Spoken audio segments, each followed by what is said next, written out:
അങ്ങനെ കാത്തിരുന്ന് ഞായറാഴ്ച വന്നെത്തി കേട്ടോ. രാവിലെ ഞാൻ നൂഡിൽസും ചായയും കൊടുത്ത് അച്ഛനെയും മോനെയും പറ്റിച്ചു കേട്ടോ.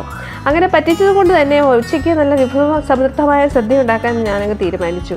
കൂട്ടത്തിൽ മീൻകറിയും മീൻ വറുത്തതും പിന്നെ ചേമ്പും തണ്ടും കൂടെ പറിച്ച് തോരനും വെച്ചു. പിന്നെ ഒരു ഉരുളക്കിഴങ്ങിനെ എടുത്ത് മെഴുക്ക് പുരട്ടിയും വെച്ചു. അപ്പോൾ ഇതാ നോക്കിയപ്പോൾ ദാണ്ടായിരിക്കുന്നു ഫ്രിഡ്ജിനകത്തൊരു മാങ്ങ. അതിനെയും മുറിച്ചെടുത്ത് ഞാനൊരു മാങ്ങ ചമ്മന്തിയും കൂടെ ഉണ്ടാക്കി. അങ്ങനെ ഇതാ റെഡി ആയിരിക്കുന്നു എൻ്റെ സദ്യ, ഞായറാഴ്ച സ്പെഷ്യൽ. കണ്ടു നോക്കാം. മട്ടേരി ചോറ് വെച്ചിരുന്നു. മട്ടേരി ചോറ് നല്ല ചൂട് ഞാൻ പാത്രത്തിലോട്ട് വിളമ്പി.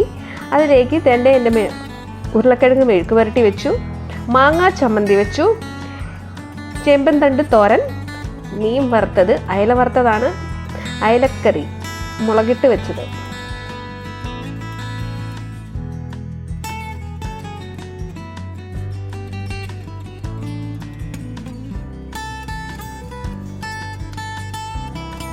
ഇതെല്ലാം കൂടെ കൂട്ടി കുഴച്ച് ഞാനങ്ങ് പിടിച്ചു മക്കളെ. അപ്പോൾ എങ്ങനെയുണ്ട് എൻ്റെ കറിയിൽ നിന്ന് എല്ലാവരും കണ്ട് ലൈക്കും സബ്സ്ക്രൈബും ഒക്കെ ചെയ്ത് സഹായിക്കണം കേട്ടോ.